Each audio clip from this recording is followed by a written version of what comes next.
Ama naming nasa langit, nagpapasalamat kami sa pagkakataong ito.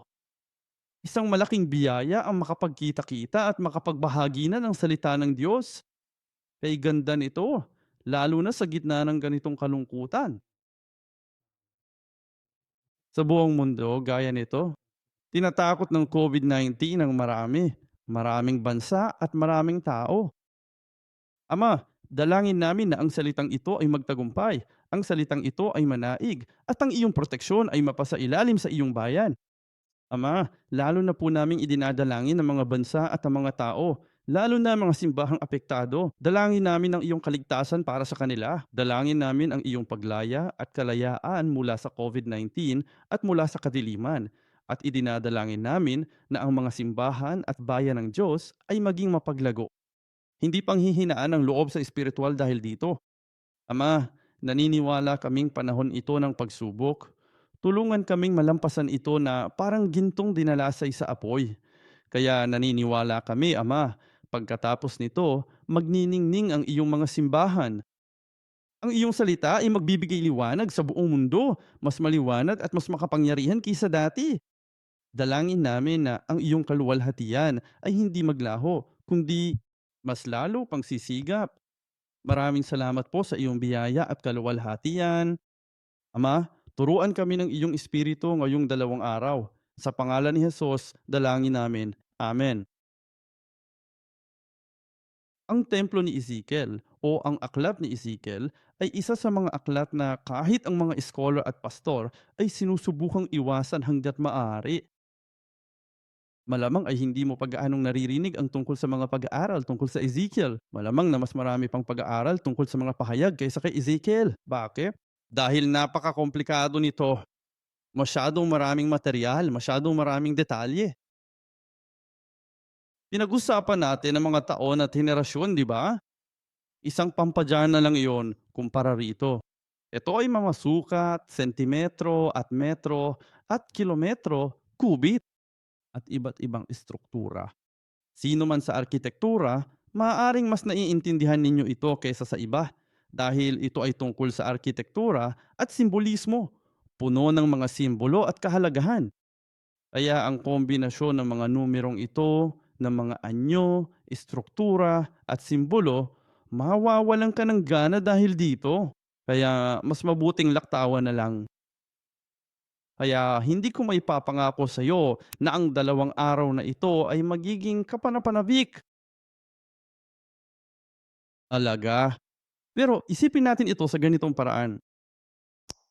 Magkakaroon ka ng pagkakataong suriin ang lahat ng mga sukat na ito na malamang na hindi mo ito magagawa ng mag-isa. At isa pang bagay, sa tingin ko ang dahilan kung bakit ito mahalaga para sa amin ay dahil sa inyo. Sapagkat ito ay isang pahayag na ibinigay ng Diyos kay Ezekiel, ang propeta Ezekiel, nung siya ay dinala na sa pagkabihag sa Babylonia. Ang mga tao ay nalulumbay noolo, no? Nawawalan na ng pag-asa ang mga tao. Nagtataka sila, hanggang kailan? Hanggang kailan tayo magkukulong ng ganito?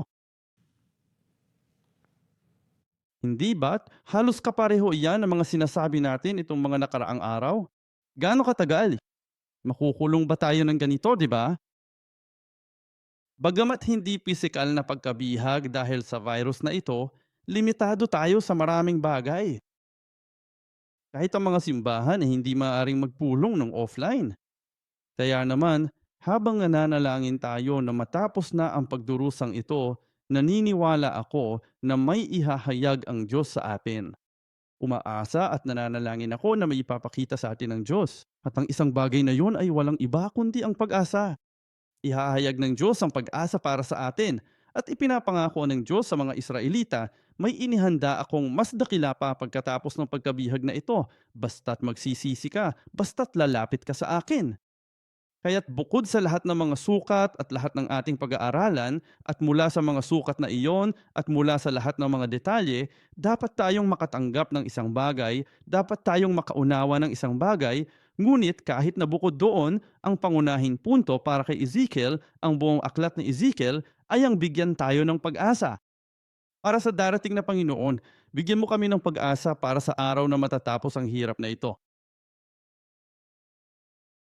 Napakarami sa 48 kabanata ng Ezekiel. Sa palagay ko, totoo ba yun? Tama ba yan? Ang 48 kabanata ng Ezekiel, kabanata 40 hanggang 48, ay tungkol sa templo ni Ezekiel, ang templo ni Ezekiel. Ang kaluwalhatian ng Diyos ay umalis sa templo ng Israel at kalaunan ay sa akin. Dahil ang kaluwalhatian ng Diyos ay umalis sa templo ng Israel, ng Jerusalem, ang templo ay nawasak. At ngayon, natagpuan ng mga Israelita ang kanilang sarili sa Babylonia na walang templong babalikan o walang tahanan na babalikan. At doon ipinapakita ng Diyos kay Ezekiel ang templong ito mula sa langit na sinasabi, ito ang inihanda ko para sa iyo. Kaya magkaroon ng pag-asa. Hindi ito ang katapusan. At isang mensaheng natanggap ko mula rito ay, kahit para sa atin na nasa sitwasyong ito ngayon, maraming tao ang maaaring magkaiba ang interpretasyon nito.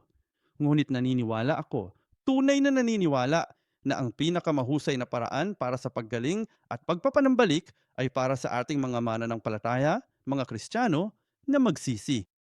At para mauna tayo sa ibang tao at talagang lumuhod at tunay na lumapit sa Diyos. At naniniwala ako na may mas dakila pang inihanda ang Diyos para sa atin. Kaya, ang templo ni Jehovah Shammai Ezekiel ay ang ikalabing-isang aklat na isinulat ni Reverend Abraham Park sa seryeng History of Redemption. At siyempre, wala pa ito sa English. At sa makatuwid, ang ilan sa mga larawang ito ay may konting Koreano dahil kinopya ko ito ng direkta mula sa libro, ang kalahatang ideya. Para sa unang dalawang aralin, magkakaroon ka ng ilang blanko sa iyong mga tala. Pasensya na po talaga sa inyo dahil sa sobrang laki ng font na ito. Pero bata pa naman kayong lahat, kaya dapat ay mababasa nyo ito ng maayos, di ba? Ang templo ni Ezekiel ay parang isang plano ng bagong Jerusalem sa hinaharap sa aklat ng pahayag. Sa halit na isang templong itatayo sa totoong kasaysayan, imposible para sa tao na magtayo ng isang templo pinagmumula ng tubig na buhay, na siyang bumubuhay sa lahat ng bagay. Parang mas katang-isip lang ito at mas parang langit. Kaya naman ang ilan sa mga aspeto ng templo ni Ezekiel ay halos imposibleng gayahin ng sangkatauhan. Kaya sa Ezekiel 47, versikulo 9, mangyayari na ang bawat nilalang na may buhay na gumagala saan man patungo ang ilog ay mabubuhay. At magkakaroon ng napakaraming isda sapagkat ang mga tubig na ito ay pupunta roon at ang iba ay magiging sariwa. Kaya mabubuhay ang lahat kung saan umaagos ang ilog. Kahit ang patay na dagat ay mabubuhay at sasariwa. Kabanata 47, versikulo 12. Sa magkabilang pampang ng ilog ay tutubo ang sarisaring punong kahoy na makakain. Ang kanilang mga dahon ay hindi malalantak at ang kanilang mga bunga ay hindi mabibigo. Mamumunga ang mga ito buwan-buwan dahil ang tubig sa kanila ay umaagos mula sa santuario at ang mga bunga nito ay magiging pagkain at ang mga dahon nito ay panggamot. Ito ay halos kapareho ng tunog ng pahayag 22 kung saan mayroong ilog ng buhay na umaagos mula sa trono ng Diyos. At sa magkabilang panig ay may mga puno ng buhay. Hindi lang isang puno ng buhay, mga puno ng buhay na mumunga buwan-buwan. Iyan ang Revelasyon 22. Sa ikailang taon na ng kanilang pagkakabihag nang ipinakita sa kanya ang pangitain tungkol sa bagong templo. Ito ay ang ikadalawamput-limang taon ng pagkatapon. Ezekiel Kapitulo 40, versikulo 1. Sa ikadalawamput-limang taon ng ating pagkatapon, simula ng taon, sa ikasampu ng buwan, sa ikalabim-apat na taon. Nang araw ding iyon, pagkatapos na masakop ang lungsod, ang kamay ng Panginoon ay sumakin at dinala niya ako rito. Si Ezekiel ay nagmula sa lahi ng mga saserdote, kaya naman ipinapaladay na siya ay isang saserdote. At kadalasan, sinisimula ng mga pari ang kanilang ministeryo sa edad na 30. At dapat sana ay maging pari siya. Ngunit ang templo ay wawasakin. At si Ezekiel ay physical mang dinala sa Babylonia. Kaya hindi niya kayang gampanan ang mga tungkulin ng pari. At tinawag siya ng Diyos upang maging isang propeta. Kaya dapat sana'y pari siya. Pero nagiging propeta siya. Ito ay noong 573 BC, ika-25 taon mula noong ikalawang pagkakataapon sa Babylonia. At kaya ang unang pagkabihag, alam mo na may tatlong pagkabihag, tama ba? Tatlong beses dinala ng mga taga-Babylonia ang mga Israelita sa kanilang bansa, ang Babylonia. Ang unang pagkabihag ay noong 605 BC, noong panahon ni Haring Jehoiakim. Ikalawang pagkabihag, 597 before Christ, at ito ang panahon kung kailan dinala si Ezekiel noong panahon ni Haring Jehoiachin o Jehoiachin. Ikatlong pagkabihag, 586 BC, noong panahon ng huling hari ng Juda, si Sedekias. Ano matandaan kung aling mga hari? Una, ang pagkabihag ay sa ilalim ng isang haring Koreano, si Jehoiakim. Pangalawa, ang pagkabihag ay sa ilalim ng isang haring Tsino, si Jehoiachin. At pangatlo, dahil ito ang huli, ay si Zedekias. Ganyan mo maaalala, Jehoiakim, Jehoiakim. Alin ang mas masama, si Jehoiakim, ang Koreano o ang Tsino? Hindi ko alam. Ang Koreano, oo. Eka, ilang taon na pagkatapos? Ikalabing-apat na taon matapos kubkubin ang lungsod. Ito ay ikalabing-apat na taon matapos kubkubin ang lungsod. Ito ay 573. Kaya si Ezekiel ay dinala noong 597 BC, tama ba? At dahil ikalabing-apat na taon na mula nang ang lungsod ay 25 taon na ang lumipas, di ba? Ika-25 taon.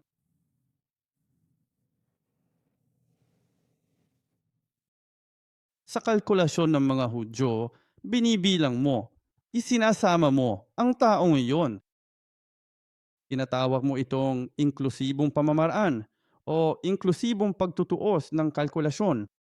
Kaya hindi ko alam ang tungkol sa kulturang Tsino, pero para sa mga Koreano, kapag sila ay ipinanganak, sila ay isang taong gulang. Pareho?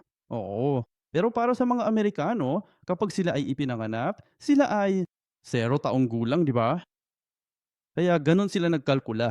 Kasama rito ang taon na narito. Kaya mula ngayon, ano na yon? Taong 2020 na, okay? Ang taong 2029 ang magiging ika-10 anibersaryo, hindi ba? Iisipin natin, ayon sa kanlurang paraan ng pag-iisip, 9 na lamang ang nakalipas, hindi ba? Ang 2029, binawasan ng 2020 ay siyang, ngunit iyan ang ika-10 taon. Kaya ganyan ka magbilang dito. Ito ay noong 573 BC, ika-14th na taon pagkatapos ng ikatlong pagkatapon sa Babylonia nang kinubkob ang lungsod ng Jerusalem. Ika-33 taon na mula nung unang pagkatapon noong 605 bago kay Kristo na siyang pinakamalungkot na panahon kung kailan naglaho ang pangarap na makabalik. Isipin mo, ang unang pagkabihag ay 33 taon nang nakalilipas. Kaya kung ikaw ay 20 taon gulang noong ikaw ay dinala sa Babylon sa unang pagkabihag, ilang taon ka na ngayon? 53, tama ba? At nawawalan ka na ng pag-asa. Halos buong buhay ko o halos 33 taon ang lumipas. Ika-10 araw noon nung unang buwan. Ano ang kahalagahan ng ika-10 araw ng unang buwan? Bakit binigyang diin ng Diyos ang petsang ito? Una, ang Paskwa ay inihanda noong ika-10 araw ng buwan ng Abib na siyang unang buwan. Kaya kailangan nating isipin kung ano ang inaasahan ng mga Israelita. Ano ang kahulugan ng petsang ito para sa mga Israelita nung ipinapahayag ni Ezekiel ang mensahe? At sinasabi niya, ang paghahayag na ito ay dumating nung ika-10 ng unang buwan.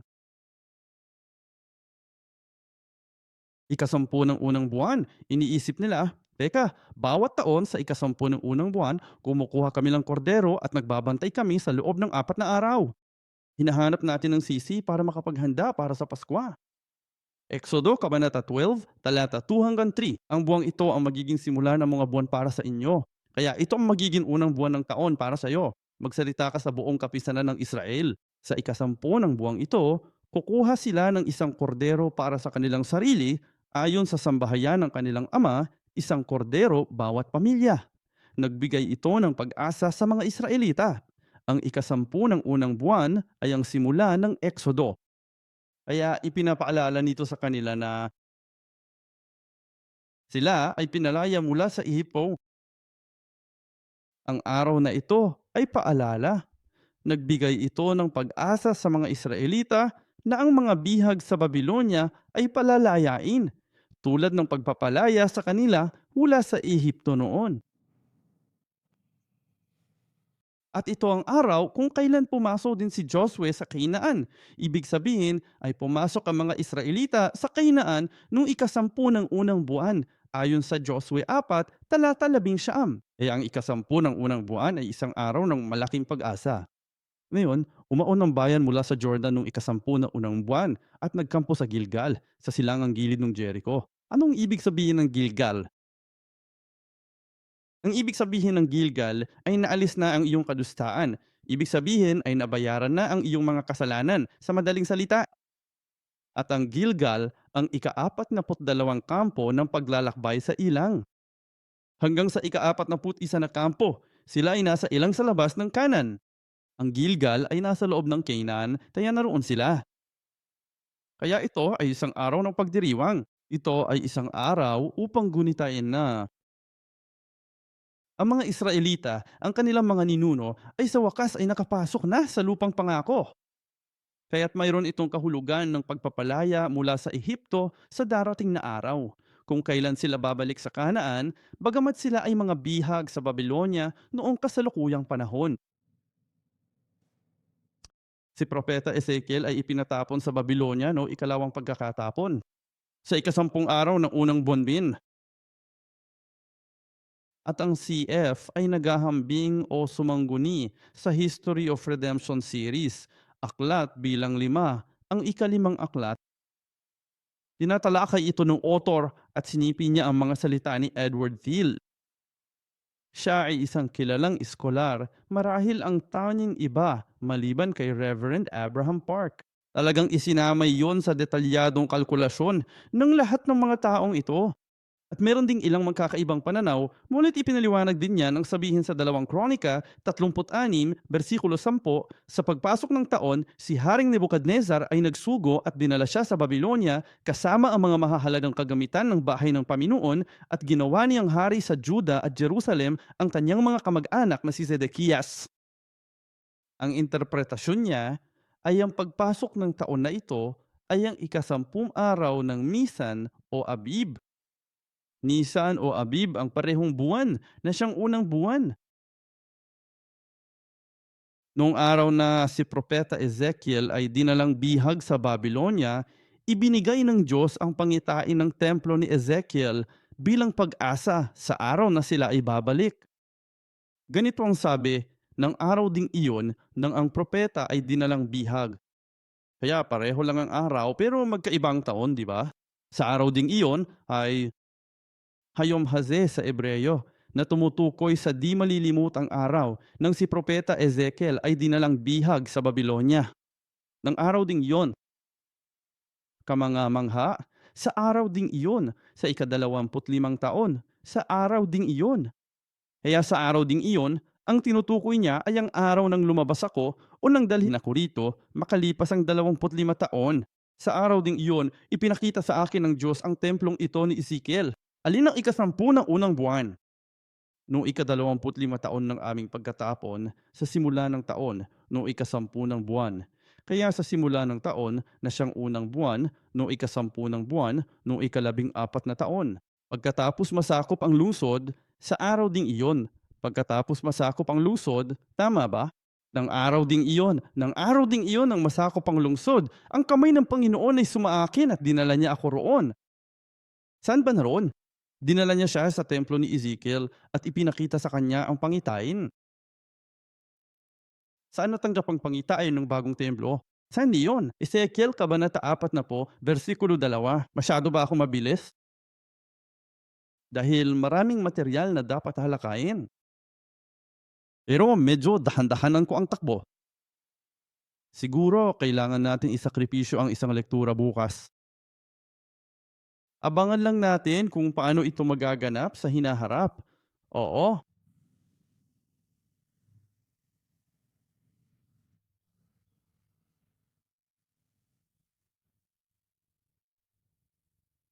matatagpuan siya sa pampang ng Ilog Kabar sa Babylonia. Oo, totoo ito. Oo, tama iyon. At kaya, ang unang pag-atake at ang unang deportasyon ay noong 605 BC. At pagkatapos, ang pangalawang deportasyon ay 597 BC, tama ba? Ilang taon na kaya ang lumipas? 8 taon nang lumipas. Kaya at nung ikalawang deportasyon na ito, dinala si Ezekiel. Hindi pa rin nawawasak ang templo ng Jerusalem, di ba? Kaya ipinapakita ng Diyos, bago winasak ang templo, ipinapakita ng Diyos ang mga pangitaing ito kay Ezekiel. At dito naman po sa mismong kalagitnaan ng aklat ni Ezekiel, lumapit ang lalaking ito at sinabing, tapos na, ang templo ay nawasak na ngayon. Kaya makikita mo ang timeline doon. Kaya si Ezekiel ay nakaupo sa Babylonia, patuloy na nagpopropesiya at nagsasabi sa mga tao na magsisi bago mawasak ang templo. Pero ang problema, ayaw makinig ng mga tao. Kaya narinig niya ang balita na ang templo ay nawasak na ngayon. Kaya sinasabi niya sa mga tao sa Babylonia, sa mga taong nasa Babylonia, na at dahil ito ay isang mensahe ng pag-asa, kahit na sa bandang huli, ang mga taong darating kalaunan, ngunit sa panahong iyon, karamihan sa mga tao ay nasa Babylonia na. Pero sa mismong sandaling iyon, ay maingat niyang isinusulat ang mga ito para mabasa at maunawaan din ng mga tao sa hinaharap.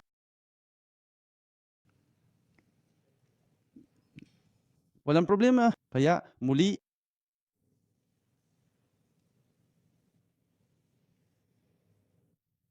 ika-25 taon iyon ang pagkatapon, tama ba? Ika-25 taong mula 597 BC,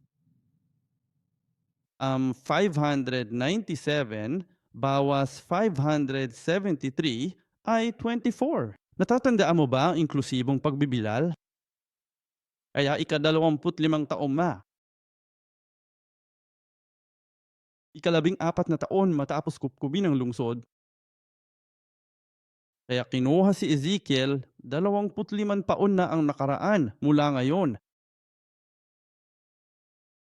Ngunit makalipas ang 9 na taon, matapos siyang dalhin sa Babylonia. Kinukpob ang lungsod, ibig sabihin ay winasak ang templo.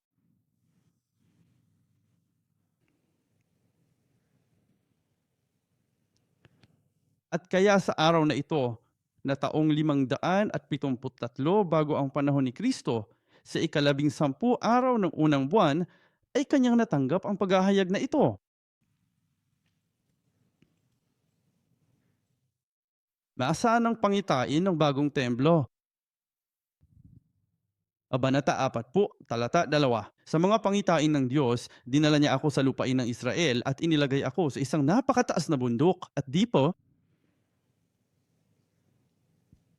sa timog may isang istrukturang parang isang lungsod. Saan ba ang mataas na bundok na ito? Isipin mo na lang, parang katulad lang ito. Sa Singapore, kapag may nakatanggap ng isang napakalinaw na pangitain at sinabi ng Diyos na sa mataas na bundok na ito, magtatatag siya ng isang makalangit na templo sa Singapore. Maniniwala ka ba talaga dyan? Pero isipin mo, nasaan ang mataas na bundok na iyon? Wala naman tayong mataas na bundok, di ba? Ganon din sa Israel. Meron silang bundok Siyon, ngunit hindi ito isang mataas na bundok, parang burol lang, di ba? Ngunit ito ay espiritual. Ang bundok kung saan bumaba ang Diyos, ang bundok ng presensya ng Diyos.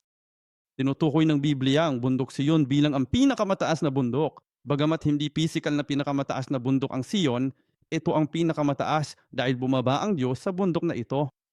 Dalangin ko na ang inyong tahanan, ang inyong simbahan ay maging pinakamataas na bundok kapag bumaba ang Diyos dito. Isaias 33, versikulo 5. Ang Panginoon ay dakila sapagkat siya'y nananahan sa kaitaasan. Pinuno niya ang Siyon ng katarungan at katuwiran. Jeremias 31, versikulo 12. Sila'y darating at hihiyaw sa kagalakan sa kaitaasan ng Siyon. Kaya dahil ang Diyos ay nananahan sa kaitaasan, kapag siya ay bumaba, siya ay nagiging katangian. Siya ay nagiging isang paglalarawan, ang pinakamataas, di ba? Hindi dahil ito ang pinakamataas sa pisikal na aspeto. Ipinagmamalaki at nagpapasalamat kami sa Diyos na ang aming simbahan ay Zion.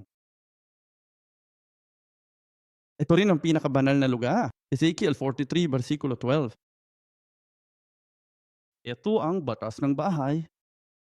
Ang buong lugar nito sa tuktok ng bundok, sa buong paligid, ay magiging kabanal-banalan. Banal.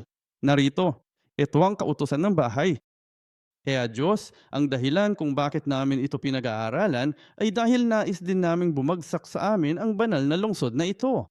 At iyan ang bagong Jerusalem, di ba? Ang templo ni Ezekiel ay ang bersyon ng lumang tipan, parang blueprint ng bagong Jerusalem, ha? Pareho silang templong makalangit na bumababa mula sa langit. Ngayon, saan ito mapupumpa? Ang lokasyon ay nasa isang lugar dito sa mundo. Kahit na isa itong templong makalangit, di ba?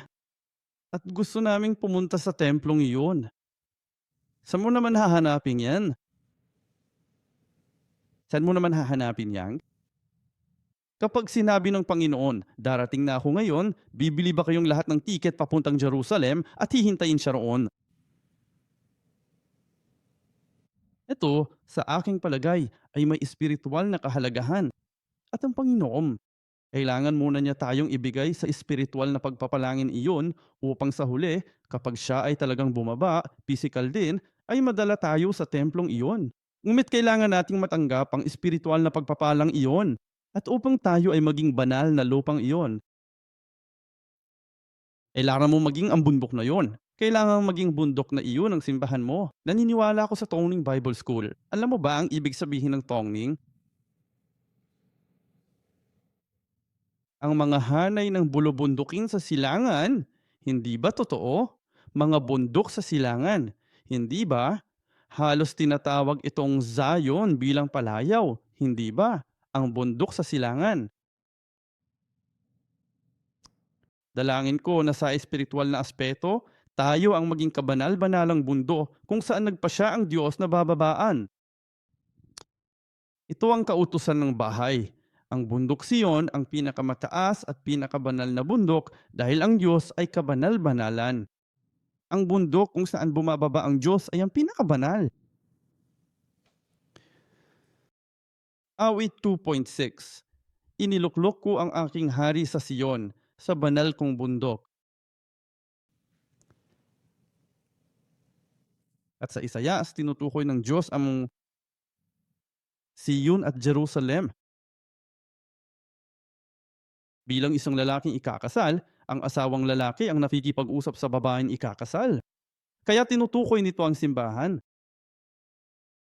Ezekiel, Kabanata 20, versikulo 4 po para sa banal na bundok, sa mataas na bundok ng Israel.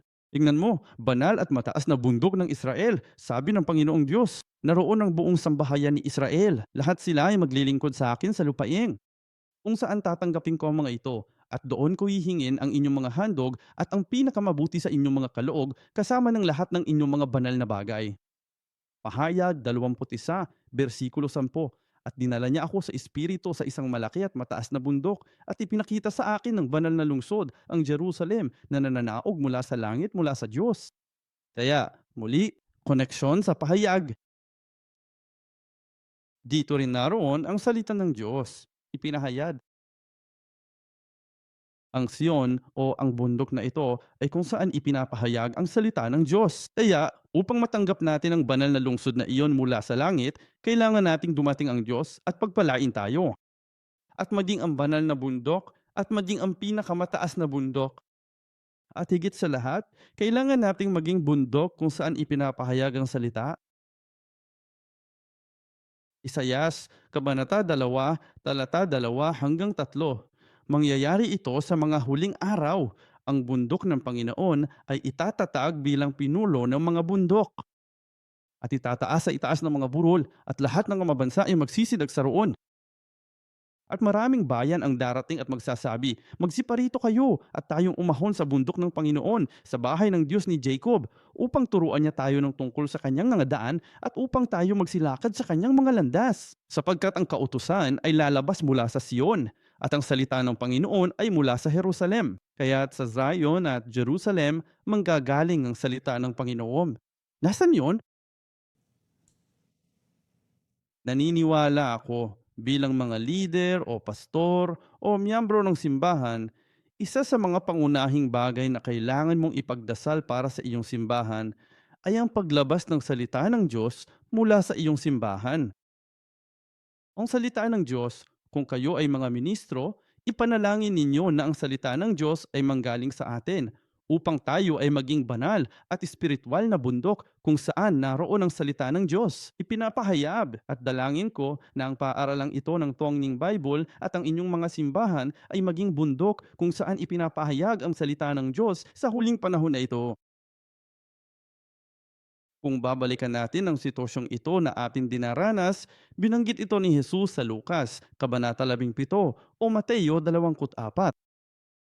Magkakaroon ng mga digmaan, lindol, magbabanggaan ng mga bansa laban sa mga bansa, at magkakaroon ng salot, mga salot, tama ba? Ang salot ay parang mga sakit, hindi ba? Mga salot. Gayunpaman, iyan ay simula pa lamang ng mga hirap sa panganganak, sabi ni Jesus. Simula pa lang yan. Kailan darating ang wakas? Kailan darating ang wakas? Kapag ang salita ng Panginoon ay ipinapahayag. Dapat ba nating suriin sa Biblia?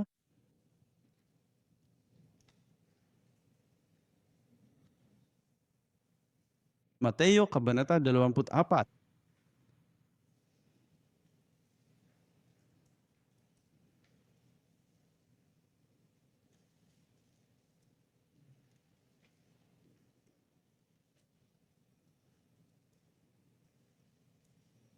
Nasaan ito?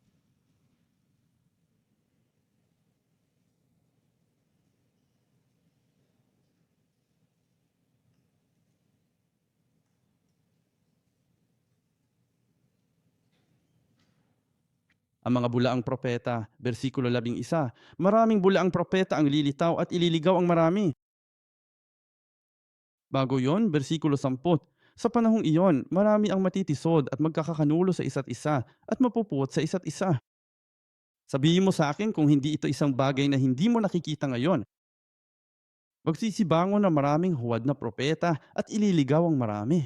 Hindi ko alam kung nagkataon lang o hindi, pero dahil sa coronavirus na ito, nabunyag na ang malaking problema ng mga Shincheonji sa Korea.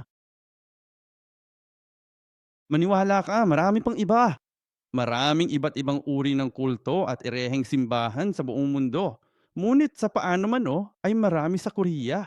At talagang kinaiinisan ko yon dahil kapag pumupunta ako sa isang lugar dahil lang sa Koreano ako, parang sinasabi nila, "Anong tingin mo sa Shincheonji?" O "Anong palagay mo tungkol sa bagong langit at lupa?" Di ko mapapangaral ang Apokalipsis Kabanata 14 at 21 tungkol kasi ito sa bagong langit at lupa. Tungkol lahat ito sa 144 na hibo at sa mga saksi ni Jehovah. At may isang grupo ng kulto dito sa Singapore na tinatawag na An Sang Hong. Dumating sila sa Singapore, naniniwala sila sa Diyos ang Ima.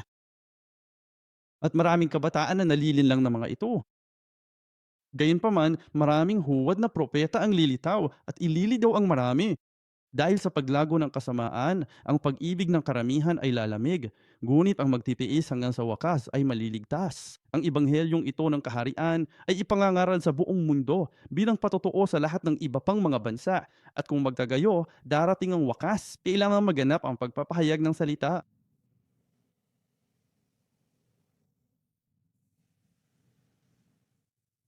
Kaya di ko alam gaano pa ititigil natin. Sabi niya, "May 5 minuto pa ako. Pero ang tinutukoy ko ay ang nalalabing oras bago bumalik ang Panginoon. Di ko alam kung gaano pa katagal ang natitira sa atin.